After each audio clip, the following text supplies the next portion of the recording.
ہیں، یہ ایسے جنگجو ہیں، ان سے جان چھڑانی مشکل ہے، جن کے لیے موت سب سے بڑی کامیابی ہے۔ شہادت مطلوب و مقصود مومن نہ مال غنیمت نہ کشور کشائی، مسلمانوں کا مقابلہ کر سکیں گے؟ یہ ہے میرا گمان، واللہ اعلم۔ بہرحال پہلا مرحلہ کسی اجمی ملک میں جو میرے نزدیک پاکستان اور افغانستان پہ مشتمل ہوگا، خلافت کا نظام پہلے آئے گا، پھر یہاں سے فوجیں چلیں گی، حضرت مہدی کی حکومت قائم ہوگی، پھر وہ حضرت مہدی جو ہے وہ جہاد کریں گے، قتال کریں گے، اور اس قتال کے آخری مرحلے پر حضرت عیسیٰ علیہ السلام بھی نازل ہو جائیں گے،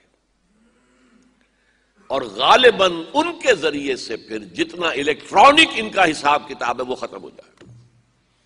حضور نے فرمایا ان کی آنکھوں میں ایسی تاثیر ہوگی، جہاں تک نگاہ جائے گی یہودی پگھل جائیں گے، کوئی بہت بڑا لیزر ہوگا، اور ظاہر بات ہے کہ ان کے یہ ہتھیار جو ہیں ان کا مقابلہ تو مسلمان نہیں کر سکتے، اور نہ ابھی آپ کو 100 برس بھی یہ سوچ سکتے ہیں کہ کوئی مسلمان ملک اتنی ترقی کر سکتا ہے کہ ان کے مقابلے میں پہنچ جائے ان ہتھیاروں کے معاملے میں۔ تو یہ اصل میں جو شخص سراپا معجزہ تھا، حضرت عیسیٰ جو ہیں سراپا معجزہ، پیدائش معجزہ، آسمان پر اٹھایا جانا معجزہ، خلق حیات، بنایا مٹی کا پرندہ، پھونک ماری اڑنے لگا، احیاء موتا، مردہ کو کہا اٹھو قم باذن اللہ، وہ اٹھ گیا چلنے لگا، مادرزاد اندھے کے آنکھ پر ہاتھ پھیری اور اس کو آنکھیں اللہ نے دے دی، کوڑھی کے جسم پر ہاتھ پھیرا اور کوڑ صاف۔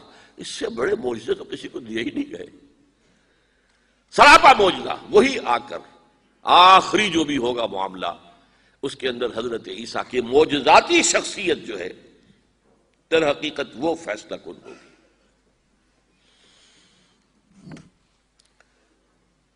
میرے نزدیک یہ ہیں وہ چیزیں جس کی بنا پر میں سمجھتا ہوں کہ حالات جو ہیں جدھر جا رہے ہیں، حضرت عیسیٰ کے آنے کے بعد 2 نتیجے نکلیں گے۔ عیسائیوں کا مذہب ختم ہو جائے گا۔ حدیث میں آیا ہے کہ عیسیٰ آئیں گے، یکسر الصلیب و یقتل الخنزیر، صلیب کو توڑ دیں گے۔ کیا مطلب؟ کہاں تم صلیب اٹھائے پھر رہے ہو؟ میں صلیب دیا ہی نہیں گیا، یہ سب تمہارا ایک من گھڑت قصہ ہے، مجھے تو اللہ نے پہلے اٹھا لیا تھا۔ وما قتلوہ وما صلبوہ، صلیب ہی پر کھڑی ہوئی ہے عیسائیت ساری کی ساری، اور خنزیر کو قتل کر دی۔ خنزیر تم نے کیسے حلال کر لیا اپنے لیے؟ کبھی اسلامی شریعت کے اندر موسیٰ کی شریعت میں حرام تھا، وہی موسیٰ کی شریعت میں تمہیں دے کر گیا تھا۔ Don't think I have come to destroy law, یہ لا تم پر نافذ رہے گا۔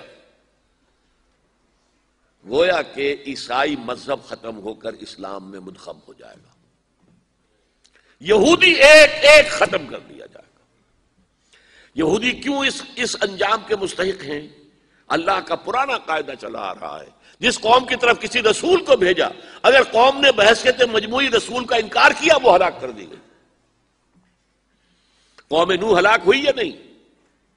قوم ہود، عاد ہلاک ہوئی یا نہیں؟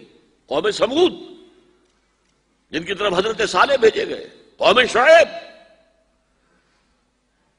عمورہ اور صدوم کی بستیاں، آل فرعون، یہودیوں کی طرف حضرت عیسیٰ کو رسول بنا کر بھیجا گیا تھا، انہوں نے رد کر دیا، محمد رسول اللہ کو رد کر دیا صلی اللہ علیہ وسلم۔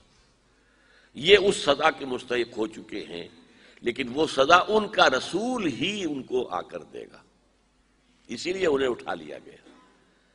ایک پوز آ گیا ہے، مستحق تو ہو گئے تھے اسی وقت حضرت عیسیٰ کے زمانے میں کہ ہلاک کر دیے جائیں، لیکن حضرت عیسیٰ کے زمانے میں حضرت عیسیٰ کو اٹھا لیا اور ان کا معاملہ جو ہے وہ ملتوی کر دیا۔ جیسے کسی کو پھانسی کی سزا تو ہو جائے لیکن ابھی ایگزیکیوشن نہیں ہوئی ہے، ایگزیکیوشن جو ہے وہ ڈیفر ہو گئی۔ یہودی ختم، عیسائیت ختم، اور عیسائی سب مسلمانوں کے ساتھ شامل ہو کر ایک ملت واحدہ بن جائیں گے۔ پھر اگلا مرحلہ آئے گا گلوبلائزیشن کا، حضرت مسیح کے ہاتھوں ہوگا، وہ پوری دنیا میں وہ اسلام کا نظام قائم ہو جائے گا۔ اب آئیے یہ نقطۂ آغاز جو میں نے کہا پاکستان اور افغانستان، ذرا اس کے بارے میں چند باتیں نوٹ کر لیں۔ نوٹ کیجئے، اس پر میری تفصیلی گفتگو پہلے ہو چکی ہیں، اور استحکام پاکستان نامی میری کتاب موجود ہے، اس میں تفصیل سے میری یہ بحثیں لکھی بھی موجود ہے۔ دیکھیے، مجددین امت کا سلسلہ جو شروع ہوا ہے پہلی صدی سے، اور حضور نے فرمایا ان اللہ یبعث فی ہذہ الامۃ علی رأس کل مئۃ عام من یجدد لہا دینہا۔ اللہ تعالیٰ اس امت کے اندر، مسلمانوں کے اندر، ہر صدی میں ایسے لوگ پیدا کرے گا جو دین کو تجدید کریں گے، دین کو تازہ کر دیں گے۔ 1000 برس تک مجددین عالم عرب میں آئے، اور 1000 اللہ کا ایک دن ہوتا ہے، وہ ایک دن پورا ہوا، دوسرا دن شروع ہوا 11ویں صدی سے، ہجری سے، تو یہ مرکز تبدیل ہو گیا اب عالم عرب کی بجائے ہندوستان۔ مجدد الفسانی، شاہ ولی اللہ، سید احمد بریلوی اور شیخ الہند 11ویں 12ویں 13ویں 14ویں صدی کو، گویا کہ تاریخ اپنے آپ کو تیار کر رہی ہے کہ اسلام کی نشرت ثانیہ کا آغاز اس خطے سے ہوگا۔ قرآن مجید میں آتا ہے سورہ سجدہ جو حضور کو بہت محبوب تھی، یدبر الامر من السماء الى الارض ثم يعرج الیہ فی یوم کان مقدارہ الف سنۃ مما تعدون۔ اللہ کے جو پلانز ہوتے ہیں وہ 1000 سال کا ایک دن کا ہے، اس کا دن ایک دن تمہارے تعداد کے حساب سے 1000 سال کا تدبیر کرتا ہے۔ وہ کسی بڑے واقعے کے لیے تمہید شروع ہو جاتی ہے۔ احیاء اسلام اس خطے سے ہوگا، اس کی تمہید سے پہلی کیا ہے کہ مجددین کا سلسلہ منتقل کر دیا گیا عالم عرب سے عالم ہند۔ نمبر 2، 20ویں صدی عیسوی میں 2 عظیم تحریکیں ایسی چلی ہیں کہ جن کا کوئی پیرلل، کوئی مثال پوری دنیا میں نہیں۔ آغاز میں 20ویں صدی کے جب سازشیں ہو رہی تھی یہودیوں کی اور برطانوی حکومت، پروٹیسٹنٹ نمبر 1 اور یہودیوں کا اعلی کار نمبر 1، جس کے وزیر خارجہ بالفور سے انہوں نے حق حاصل کیا تھا دوبارہ فلسطین میں آ کر آباد ہونے کا، بالفور ڈیکلریشن کے ذریعے سے 1917 میں۔ اس وقت عظیم ترین تحریک چلی، تحریک خلافت ہندوستان کے اندر۔ خلافت اگر تھی تو پوری دنیا کا معاملہ تھا، عالم اسلام کا، اور تو کہیں جیسے میں نے کہا تھا پہلے بھی کہ کسی کے کان پہ جوں تک نہیں رینگی کہ کیا ہو گیا۔ اور یہاں حال کیا ہوا، بولی اماں محمد علی کی جان بیٹا خلافت پہ دے دو۔ لوگ ہجرت کر کے چلے گئے ہیں افغانستان میں، بڑی مصیبتیں جھیلی ہیں۔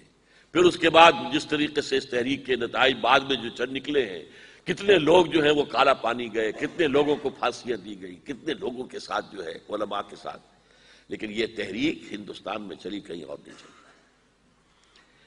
پھر تحریک پاکستان، پورے دنیا میں یہ جو کولونیلزم سے نجات حاصل کی ہے، کہیں اسلام کا نام نہیں لیا گیا سوائے تحریک پاکستان کے۔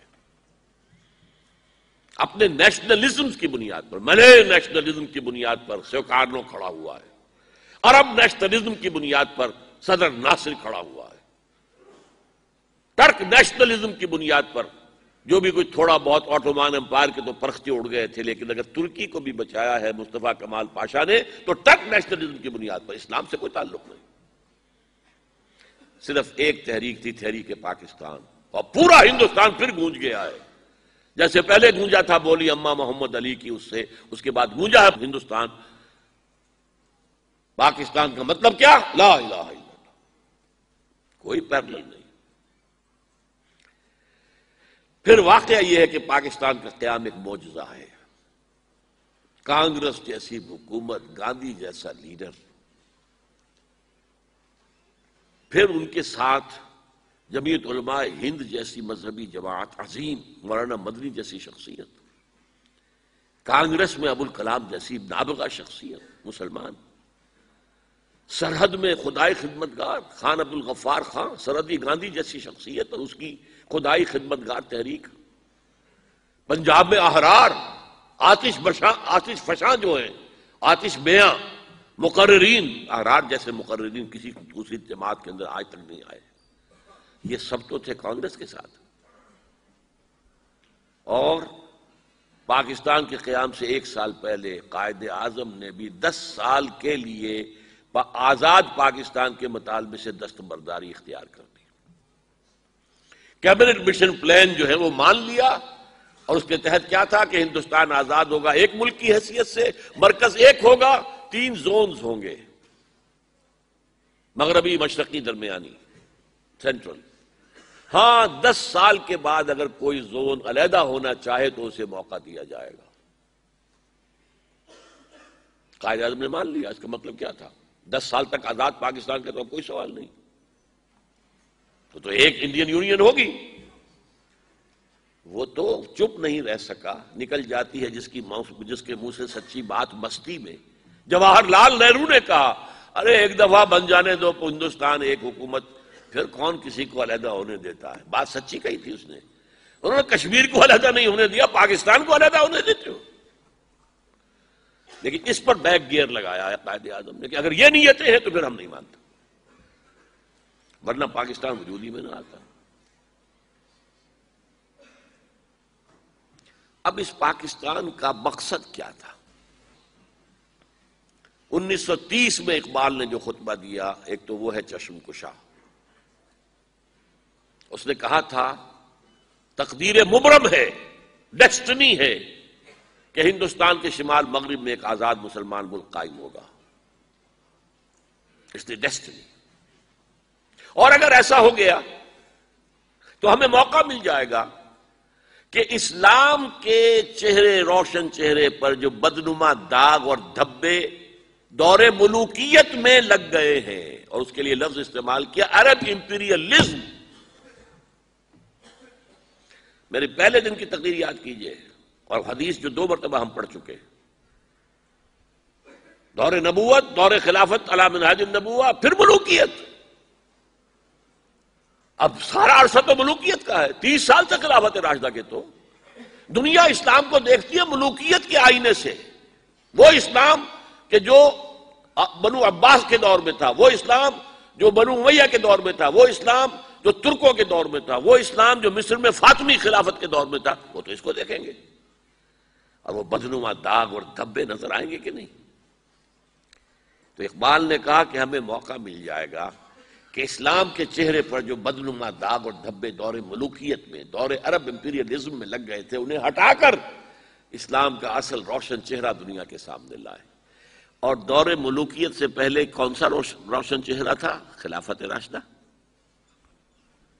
گویا کہ جو مصور پاکستان ہے، جو مجوز پاکستان ہے، جو مبشر پاکستان ہے، جو مصور پاکستان ہے، اس کے نزدیک خلافت راشدہ دنیا میں دوبارہ لانا، خلافت علی منہاج النبوت کا دور لانا، یہ پیش نظر.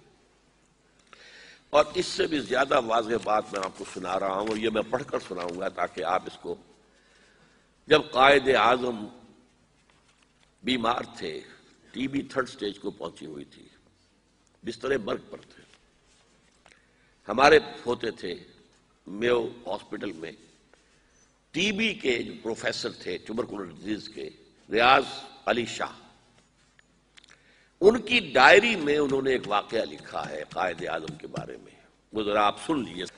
میں اس کو چھاپ کے لے آتا لیکن پہلے خیال نہیں آیا تاکہ آپ کے پاس بھی یہ رہ جاتا.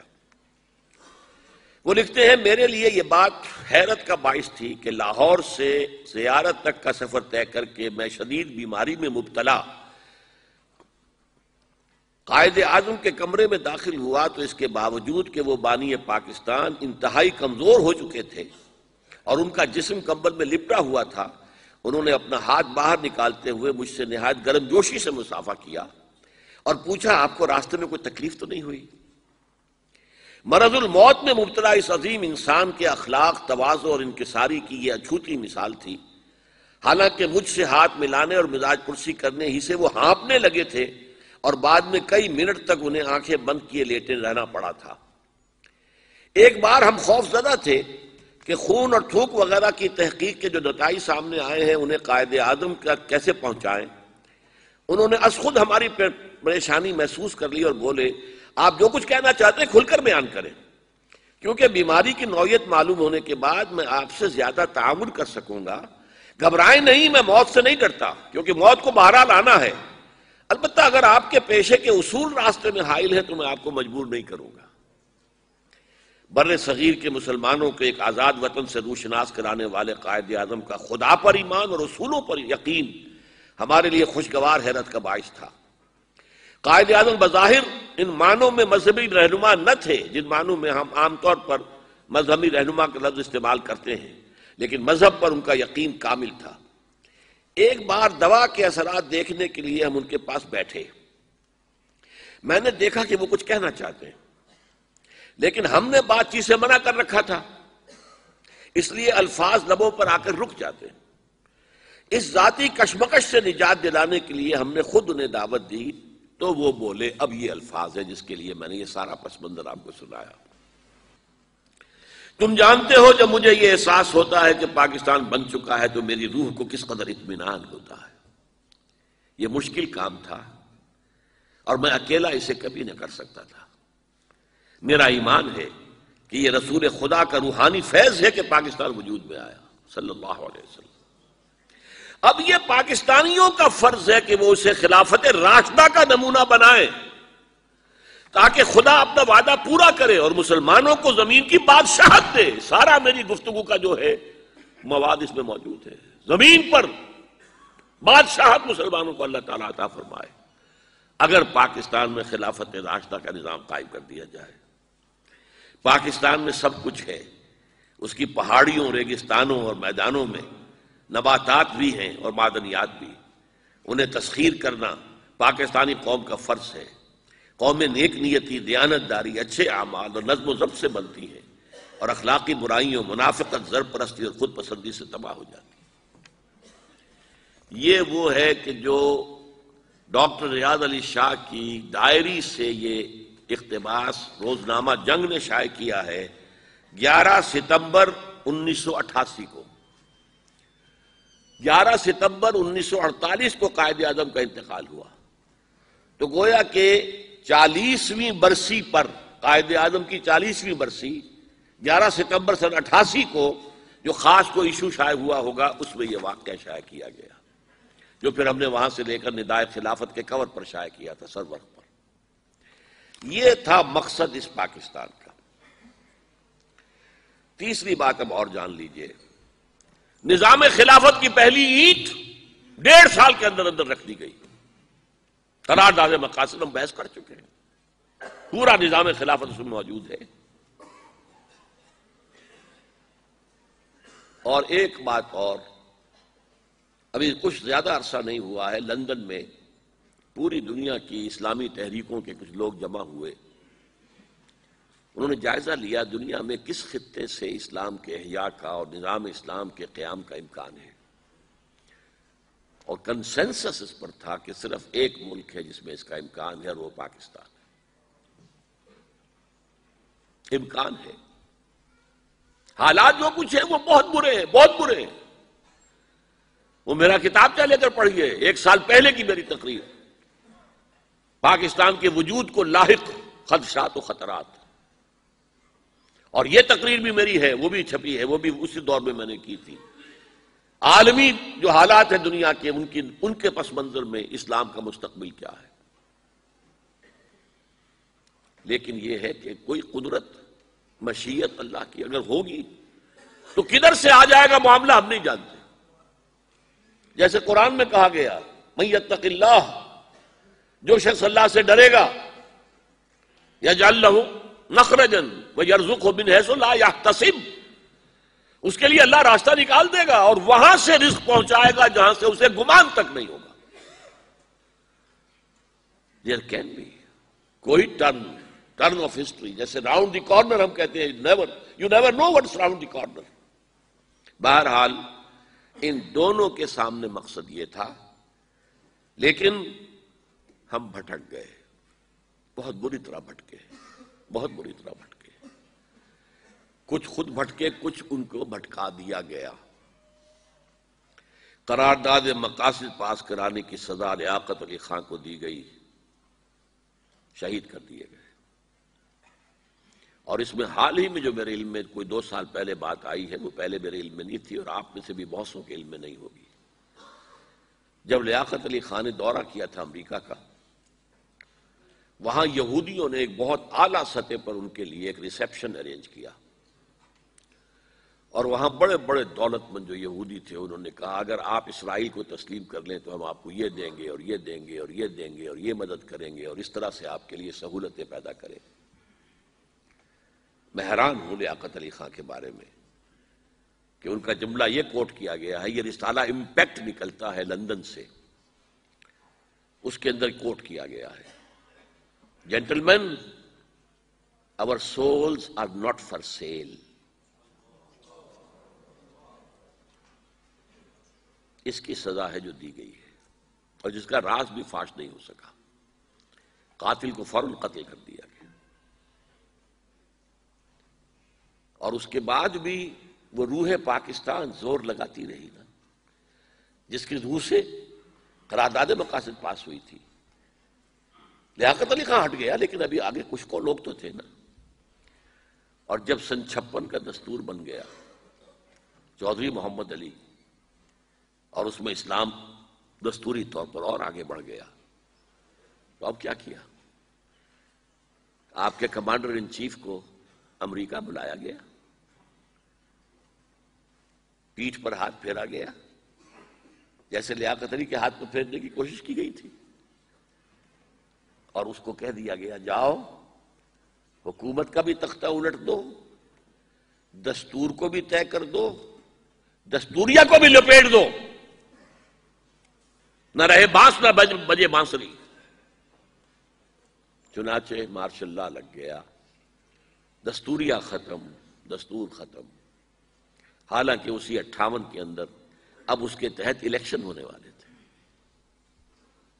تو میں کہہ رہا ہوں اس میں جو اپنوں کا حصہ ہے وہ میں آج اس وقت نہیں بحث کر رہا، ہماری غلطیاں کیا ہوئی ہیں، لیکن یہ کہ دوسرا شیطانی جو بھی دنیا کے اندر طاقتیں ہیں انہوں نے جو کچھ کیا ہے وہ میں نے آپ کو بتا دیا۔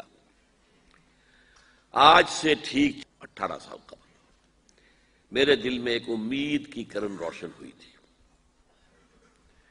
جب پاکستان کی عمر 40 سال ہونے والی تھی، میرے دل میں خیال آیا کہ حضرت موسیٰ علیہ السلام نے بنی اسرائیل کو نجات دلائی تھی، لیکن اس کے بعد وہ جنگ کرنے سے کورا انکار جب کر گئے تو انہیں سزا دی گئی تھی، 40 سال صحرائے تیہ میں بھٹکتے رہے۔ ساری نسل جو غلامی کا داغ کھائے ہوئے تھی وہ ختم ہو گئی، اب نئی نسل صحرا میں پیدا ہوئی، اور فطرت کے مقاصد کی کرتا ہے نگہبانی، یا بندہ صحرائی یا مرد کوہستان۔ نئی نسل پیدا ہوئی، جوان ہوئی، اس نے جہاد کیا۔ تو پاکستان میں بھی ہمارے وہ طبقات اب ختم ہو گئے جنہوں نے انگریزوں کے بوٹ چاٹے تھے، ٹوئیں چاٹی تھی۔ اب نئی نسل آ گئی ہے، 40 برس ہو گئے، شاید کہ ہم بھی صحرائے 30 سے بھٹکنے سے باہر آ جائیں، شاید ہماری بھی منزل ہمیں دوبارہ یاد آ جائے۔ اس زمانے میں میں نے یہ کتاب لکھی تھی استحکام پاکستان کے نوجوان نسل کے سامنے، وہ مقصد دوبارہ سامنے آئے جس کے لیے پاکستان بنایا گیا تھا۔ لیکن افسوس صد افسوس کہ میری امید جو ہے وہ غلط ثابت ہوئی۔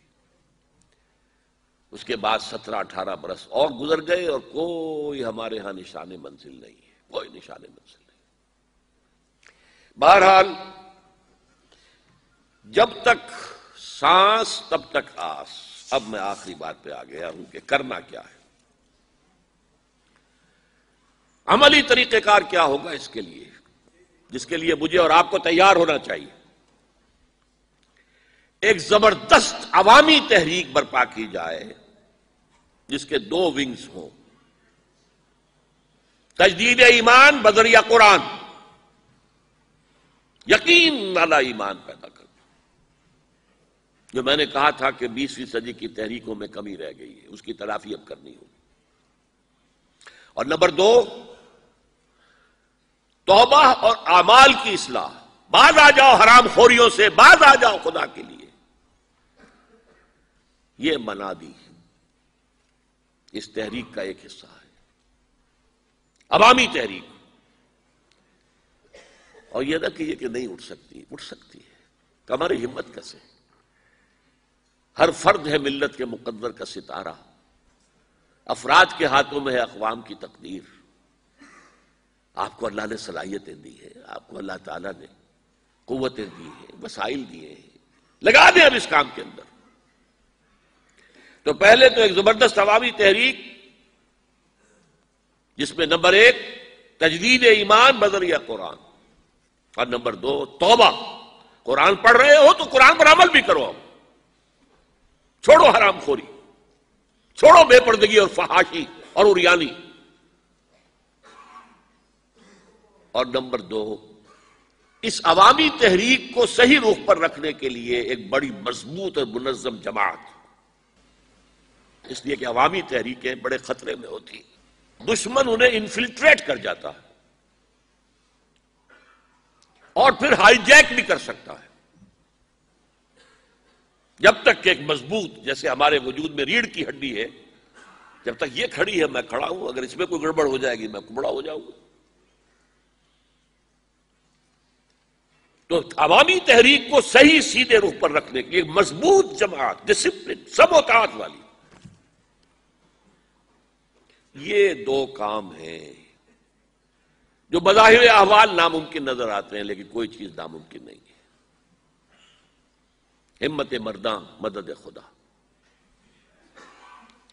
اس کے بعد اس عوامی تحریک سے وہی جو میں پرسوں بتا چکا ہوں، اسے مطالبہ کیا جائے دستور کو اسلامائز کرو، دستور سے نفاق ختم کرو، دستور میں چور دروازے بند کرو۔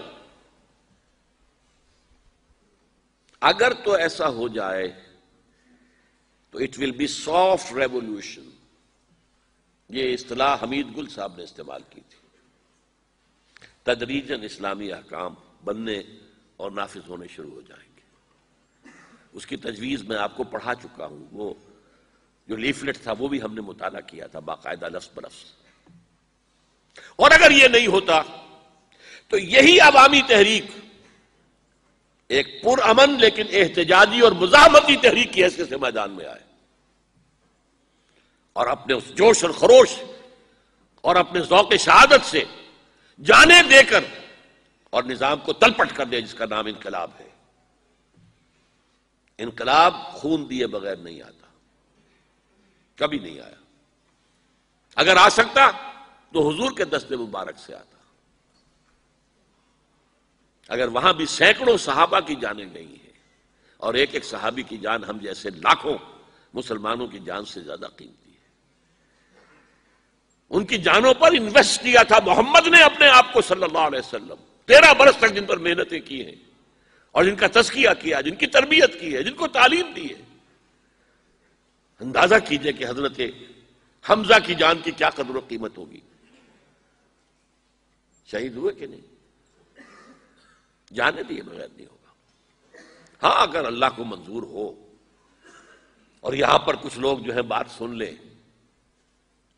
بہرے کانوں میں اللہ کسی طریقے سے یہ بات اندر داخل کر دے اور دل تک اتار دے، تو یہ ایک پرامن راستہ بھی موجود ہے۔ آپ دستور میں یہ تبدیلیاں کیجئے اور گاڑی کو چلا دیجئے، نئی قانون سازی کے ساتھ اسلامی قوانین کی تنفیذ اور اسلام کا نظام جو ہے عدل اجتماعی کا وہ شروع ہو جائے گا۔ ورنہ پھر ایک یہی عوامی تحریک ایک احتجاجی اور مزاحمتی تحریک کی شکل میں کسی توڑ پھوڑ کے بغیر، کسی اور کی جان لیے بغیر، اپنی جانیں دے کر، جس کا کہ نقشہ ایران میں آ چکا ہے سامنے، اور اس کے ذریعے سے انقلاب برپا کر دیا جائے۔ یہ ہے وہ راستہ جو میں پیش کر رہا ہوں اور بہت دنوں سے پیش کر رہا ہوں۔ 20 سال پہلے میں نے تقریریں کی تھی مسجد دارالسلام میں، جو پھر منہج انقلاب نبوی نامی کتاب سے کے نام سے شائع ہوئی۔ دیکھیے میں چند باتیں اپنے بارے میں ذرا بارے گراں نہ گزرے تو عرض کر دوں۔ تحدیثاً للنعمہ، کوئی اپنی بڑائی نہیں، بلکہ ایک بڑا عجیب سا مصرع ذہن میں آیا تھا، وہ میں نے لکھ لیا تھا کہ میرا مزاج لڑکپن سے عاشقانہ تھا، میرے اندر ایک تحریکیت جو ہے بچپن سے ہے۔ ہائی اسکول کا طالب علم تھا، علامہ اقبال سے متاثر تھا، تحریک پاکستان کا کارکن تھا، حصار ڈسٹرکٹ مسلم اسٹوڈنٹس فیڈریشن کا میں جنرل سیکرٹری تھا، اور دن رات دورے کرتا تھا، ہانسی جا رہا ہوں، سر سے جا رہا ہوں، مختلف